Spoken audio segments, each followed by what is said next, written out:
Good morning, student. How are you? I hope that you have watched my last video about the Indian economy. In that video, I have explained about the position of Indian economy before the colonial rule, and also we have studied about the low level of Indian economy, and also explained what was the condition was responsible to the decline of Indian economy. We have also read about the circumstances which was found into the different sectors, and we have also studied about the agriculture field. It's a big field of the Indian economy where the 85% of population are depend on the agriculture fields. Many artisans and the different kind of artists are dependent on the agriculture, and we know that our agriculture based industries are also very famous in the world, and that time they are also known as the golden bird. And we have also studied about the पढ़ा उनके बारे में कि which factors have responsible for the agricultural decline. We have also discussed about the settlement of land settlement, revenue settlement, and also about the growth decline of the agriculture field by the commercialization of agriculture field. Today we read about the second sector of industrial sector. अब हमें ये देखना है कि हमने जो industrial sector जो present time हमारे थे एग्रीकल्चर फील्ड के बाद जो पॉलिसीज बनी थी उसका इंडस्ट्रियल सेक्टर पे इफेक्ट क्या हुआ। तो इफेक्ट क्या हुआ कि फर्स्ट जो हमारे फर्स्ट इंडस्ट्रीज जो हमारी सबसे पॉपुलर इंडस्ट्रीज थी एग्रीकल्चर फील्ड के बाद हैंडीक्राफ्ट डिक्लाइन। हैंडीक्राफ्ट इंडस्ट्रीज का डिक्लाइन हुआ उसका मेन रीजन क्या था। In that time in 18th century industrialization has begun. Industrialization हुआ जो हैंडीक्राफ्ट की जगह थे उस जगह मशीन का एक युग शुरू हो गया। मशीनरीज आने लगी, मशीनरीज के जरिए मास प्रोडक्शन होने लगा। मास प्रोडक्शन की वजह से जो कि देखिए उनकी इकोनॉमिक पॉलिसी है। अब वो जो हैंडीक्राफ्ट और मशीन की उनको रॉ मटेरियल करते तो हमारे जो हैंडीक्राफ्ट में जो इंडस्ट्रीज थी उसको जो रॉ मटेरियल मिलते थे उसको ब्रिटिशर्स ने ऑक्युपाइड कर लिया। And our handicraft industrialist handicraft के जो artisans they have not able to find easy way raw materials according their occupations. तो वो जो रॉ मटेरियल उनको आसानी से मिल नहीं पाते थे। They got suffering and slowly the decline of the handicraft industries. Second more export of the import raw material, जो एक्सपोर्ट ऑफ रॉ मटेरियल्स क्या कहाँ जा रहा था वो एक्सपोर्ट हो जा रहा है कहाँ ब्रिटेन में। जैसे मान लीजिए कि आप जैसे हम बात करें कॉटन इंडस्ट्री, कॉटन इंडिया का बहुत बड़ा सेक्टर था और सब हमारे इंडियन लेबर अपने हाथों से कपड़े बनाते थे। I was explain about the silk textiles, हम बताया था कि कैसे वो रिंग्स में से निकल जाती थी। तो ये जो रॉ मटेरियल जो इंडियंस को प्रोवाइड होते थे वो जो इजी में कॉटन के क्षेत्र में मिलते थे वो सब वहाँ मशीनों के भारी मात्रा में जो कपास है तो सारी कपास एक्सपोर्ट हो जा रहा है। अब यहाँ पे इंडस्ट्रीज को रॉ मटेरियल नहीं मिल रहा है, वो रॉ मटेरियल एक्सपोर्ट कर दिए जा रहे हैं और ब्रिटेन में और वहाँ से इम्पोर्ट हो रहा है। वहाँ से इम्पोर्ट क्या हो रहा है, वहाँ से धागे बन के आ रहे जो हमारे बेडशीट बना है और वो धागे की कटाई करके यहाँ ड्रेस बनेगा। तो ये जो वहाँ से कपड़े बन के आ रहे हैं। अब जो कि रॉ मटेरियल्स हमारे इंडस्ट्रीज को मिल नहीं रही है, जो मिल रही महंगे दाम मिल रही है और मास प्रोडक्शन के तौर पर बाहर की चीज़ें इम्पोर्ट आ रहे they are more cheaper than the Indian industries का। तो वो जो इसका इफेक्ट क्या पड़ रहा था कि इम्पोर्ट का जो है बर्डन लगातार बढ़ रहा था। Why they are going they are increasing the import because they want more profit from the Indians, more profit they want to get send on their countries को अपनी कंट्री में देना। तो इस तरह के मोर प्रोडक्शन को वो डेवलप करे ताकि इम्पोर्ट करे ताकि इंडियन इंडस्ट्रीज को डिक्लाइन हो जाए। क्लियर? स्कॉलिंग का मार्केट ऑफ द प्लेस और वो फिनिश गुड पे जोर दे रहे थे। स्कॉलिंग एक बड़ा बाजार बनाना चाहते थे कि इंडियंस अपने यहाँ वो बनाए ना, ओनली दे परचेज, यानी वो बनी हुई वस्तुएं बने, बनाना न सीख पाए। यानी जो बनाते थे उनको तो डिक्लाइन कर दिया और जो कैपेबल थे अब वो उनको चीप रेट पे या यहाँ से कम रेट मिले ताकि वो जो है फिनिश गुड्स का यूज करें। तो एक बड़ी मार्केट बनाई जा रही थी फिनिश गुड्स को। इसका रिजल्ट क्या हुआ कि प्रोडक्शन वर्क की जो इंडस्ट्रीज थी वह कंटिन्यूअस डिक्लाइन में चली गई। तो इंडस्ट्रियल सेक्टर का सबसे बड़ा इफेक्ट पड़ गया कि मैसिव इसका रिजल्ट क्या, जब इंडस्ट्रियल सेक्टर डिक्लाइन में चले गए, रॉ मटेरियल्स नहीं मिल रहे थे, हैंडीक्राफ्ट इंडस्ट्रीज खत्म होने लगी, एग्रीकल्चर का एग्रीकल्चर पे चूंकि वो नीड्स पूरी नहीं होती, सेल्फ नीड नहीं पूरी थी, तो मैसिव पॉपुलेशन जो है अनएम्प्लॉयमेंट की ओर बढ़ गई। अब जहाँ अनएम्प्लॉयमेंट होगा तो निश्चित है कि इकोनॉमी में डिफरेंट टाइप के सर्कमस्टेंसेस डेवलप होंगे। ठीक वही सारी चीज़ें जो अनएम्प्लॉयमेंट के दौर में होती हैं वो सारी चीज़ें प्रेजेंट टाइम में डेवलप होने लगी। अब वो बेकारी करने लगे, ठीक है, मजदूरी कर रहे हैं। तो जो फार्मर्स था वो लैंड ओनर्स का गुलाम बन गया, जो लैंड ओनर्स थे वो ब्रिटिशर्स के गुलाम बन गए। और ये जो मजदूर जो रहा है हैंडीक्राफ्ट इंडस्ट्रीज में थे, लॉर इंडस्ट्रीज में थे, वो सब जो हो गए वह सब रही गुलाम बन करके रह गए।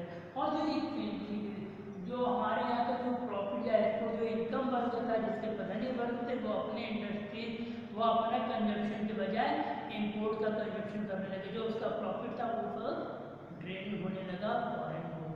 तो इसी ट्रेन थ्योरी को दादा भाई नौरोजी ने अपने नेशनल इनकम या इंडियन डेवलपमेंट की जब बात करते तो अपने ट्रेन थ्योरी को उन्होंने इसी ट्रेन थ्योरी को प्रस्तुत किया था। तो ये जो इंडस्ट्रियल सेक्टर का हुआ था। अब उसके बाद जब ये इंडस्ट्रियल सेक्टर हो गया क्योंकि अब हमारा प्रोडक्शन तो हो नहीं रहा है, तो अब डिमांड बढ़ती से बढ़ती आ रही है, एक्सपोर्ट गुड्स बढ़ती आ रही है। अब जो वहाँ से जो है अब ब्रिटेन क्या एक्सपोर्ट किया जा रहा है, increasing the demand of export goods. अब वहाँ से वो क्या है ब्रिटेन क्या कर रहा है कि जो एक्सपोर्ट करो यहाँ पे, अब इम्पोर्ट तो चूंकि वो सस्ते दाम पे नहीं जा रहा।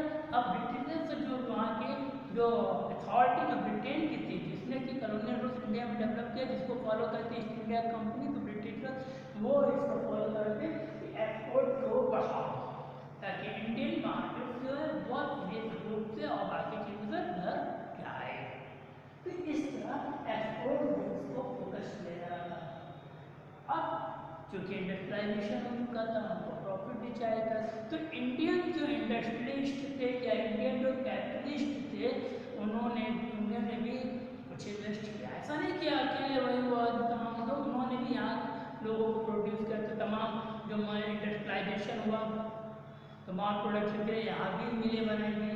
तो अब वो जो इंडस्ट्रियलाइजेशन उसका हुआ तो यहाँ पर कॉटन मिल्स भी बनाई गई क्योंकि कॉटन जहाँ पे जाता तो उसका प्रॉफिट उनको जाता तो यहाँ पे कॉटन मिल जाएगा। महाराष्ट्र गुजरात इसके लिए बहुत main centre of the cotton industry. फिर जूट इंडस्ट्री क्योंकि जूट जो वेस्ट बंगाल में होता था, वेस्ट बंगाल में बहुत ज़्यादा होता था तो production of the jute industry and that time also TISCO Tata Indian steel company. तो Tata iron steel company, Tata iron steel company TISCO 1907 में हैवी इंडस्ट्रीज के तौर पे इंडियंस या जो उन्होंने कोलैबोरेट करके इस तरह की कंपनी बनाई। इसके साथ इंफ्रास्ट्रक्चर को डेवलप करने के लिए इन that time they have produce the cement factory, sugar factory, T factories and so on which they can earn more profit. तो इन सारी चीज़ों को जो इंडस्ट्रियलाइजेशन का डेवलपमेंट हुआ तो एक नई दिशा तो मिली, बट उसका प्रॉफिट नहीं मिल रहा था इंडियंस इंडस्ट्रीज या इंडियंस इकोनॉमी को। डेवलपमेंट हो रहा था, इंफ्रास्ट्रक्चर डेवलप, हम बहुत लोग कहता रहे अंग्रेज ना आते तो कुछ ना होता, अंग्रेज ना आते तो ऐसा नहीं न। 48 में चाइना इंडिया से हुआ था आजाद, अरे चाइना 48 में चाइना इंडिपेंडेंट हो गया था, लेकिन उसने अपनी इकोनॉमी अपने ढंग से ग्रोथ की, इंडिया भी बहुत तेज ग्रोथ किया। तो ये कहना गलत है कि अगर ब्रिटिश कुछ ना होता तो ऐसा कुछ ना होता। तो ऐसा तो ये सीमेंट शुगर ये सारी जो, तो ये सब इंडस्ट्रीज का डेवलपमेंट हुआ। ये सब इंडस्ट्रीज का डेवलपमेंट का मेन मोटो क्या था? To control whole economy in a basic industries, cotton, sugar, tea and जो ये जो बेसिक्स थे इंडियंस के, उन सबको उन्होंने अपने आप को डिजिटलाइज किया, क्योंकि इंडस्ट्रियलाइजेशन हो रहा था, मास प्रोडक्शन वहाँ पे होने लगा। लेकिन इंडियंस सफर कर रहे थे, क्योंकि यहाँ पर कैपिटल इंडस्ट्रीज स्टैब्लिश ही नहीं, कैपिटल इंडस्ट्रीज नहीं स्टैब्लिश हो रही थी। हाई प्रोडक्शन की वहाँ से एक्सपोर्ट हो रहा है, बहुत लोहे के काम हो रहे थे, एक बार जहाँ से लिया जा रहा था। मतलब कुल मिलाकर के जो उनकी इकोनॉमी बेस थी वो अपने ओन कंट्री के डेवलपमेंट के आधार पर टिकी थी। जो उनके डेवलपमेंट की नीड्स होती थी वो इंडस्ट्री डेवलप होती है, लेकिन कोई कैपिटल इंडस्ट्रीज नहीं हुई, कैपिटल गुड्स की कोई भी इंडस्ट्री। कैपिटल गुड्स होता क्या है? What is the capital goods? Capital goods यानी प्रोड्यूसिंग आर्टिकल, करंट कंजम्पशन यानी कंजम्पशंस की जो चीज़ें होती हैं, जिसके नीड्स कंजम्पशन के क्षेत्र में होती है, जैसे नमक की हो गई, घर में तमाम चीज़ें होती हैं, जैसे ऑयल में तेल वगैरह की इंडस्ट्रीज हो गई, या जो अपने कॉटन की छोटी मोटी इंडस्ट्रीज हो गई, या इंफ्रास्ट्रक्चर की बेस पे जो जनरल यूज की इंडस्ट्रीज हो गई, जो मतलब कंज्यूमर गुड्स के तौर पर जो भी यूज़ की जाती है, वो तो कंज्यूमर बेस्ड कैपिटल इंडस्ट्रीज होती है, जो कि वहाँ पर उस जायदाद में नहीं डेवलप होती। इसका असर क्या होता कि एक जो इंडियन इकोनॉमी में एक कैपिटलिस्ट वर्ग जो मोर प्रॉफिट गेन कर रहा था, केवल वही उसके प्रॉफिट और लॉस कर रहा था, जबकि उसका बर्डन केवल इंडियन पीपल्स के ऊपर पड़ रहा था, जो कि सफ़र कर रहे थे, उनको इम्पोर्ट गुड्स लेने पड़ रहे थे, अपनी जो इंडस्ट्री वो खत्म हो चुकी थी, अनएम्प्लॉयमेंट की कंडीशन होती, स्लेव्स की तरह जीना शुरू हो चुका था। तो ये सारी चीज़ें जो इनकी पॉलिसी, जो इंडियन ब्रिटिशर्स की पॉलिसी थी, उसने इंडस्ट्रियलाइजेशन में इंडस्ट्रीज को कैप्चर कर दिया। और क्या लोग बहुत कहते रहे ब्रिटिशर ना तो ये ना रेलवे का ब्रिटिशर्स ने public sector, now we talking about the public sector. It is true that the railways, power communication, that are developed, well developed in the British times. तो ये जो उन्होंने डेवलपमेंट किया था, रेलवे पावर का development किया, power का electricity का किया, कम्युनिकेशन किया, पोर्ट्स का डेवलपमेंट, ट्रांसपोर्टेशन में रेलमार्ग की जाल बिछा दिया, पूरा राज्य का ट्रैक, रेलवे ट्रैक बन गए, स्टेशन बन गए, कम्युनिकेशन होने का सारी की डेवलपमेंट हुआ। But what get profit to Indians? No. This infrastructure based on public sector industries are the equipment are developed only for the development or the easy way of working for the government. यानी ये सारे जो है या public के लिए नहीं हुए, इसलिए सारे जो थे working under the government for departmental undertaking, यानी गवर्नमेंट के अंदर डिपार्टमेंटल तौर पर गवर्नमेंट के कार्यों के लिए इनका विकास किया जाता, ताकि वो कहीं भी एक स्थान से दूसरे स्थान अपने माल को ले जा सकें, अपने आर्मीज को भेज सकें, अपने आप के संचार व्यवस्था को मजबूत कर सकें, ताकि वो इंफॉर्मेशन कलेक्ट कर सकें, वो एडमिनिस्ट्रेशन को कंट्रोल कर सकें, एक्सपोर्ट को बढ़ावा सकें, इम्पोर्ट को ला सकें और इंडियंस को प्रेशर में ले सकें, उनके ऊपर इजी गोइंग वर्क आउट कर सकें। इसका उपयोग सिर्फ वो इन्हीं चीज़ों के जरिए करते थे, जिसका आम इंडियंस के डेवलपमेंट से कोई भी कंसल्टेंट तरीके से लेना देना नहीं था। they are working only these requirements are used only for the government or the departmental undertaking working. Okay clear?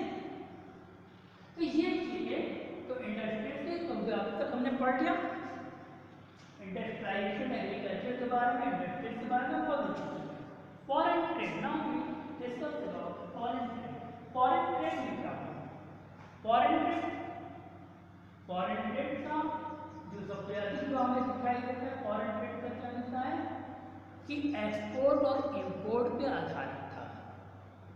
उस समय जो अन्य कंट्रीज से जो जिससे इनका कंपटीशन होता था उसको इस्टेब्लिश करने के लिए, उनको कम्पीट करने के लिए एक्सपोर्ट के सारे गुड्स बढ़ाया जाता कि इंडिया से एक्सपोर्ट किया जाए।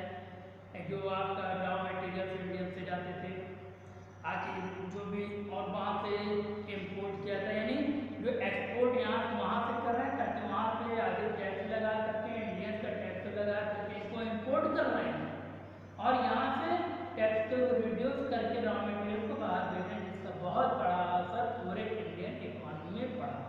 Overall of this type of the circumstances develop to maintain their profit. Clear? तो अब तक जो भी हम लोगों ने टोटल जो concentration to make the policy for the economic growth was based on the profit of their countries। उनका पूरा बेस इकोनॉमी को their country में। Okay, now next topic we will study next video। So you will watch all videos and read your books।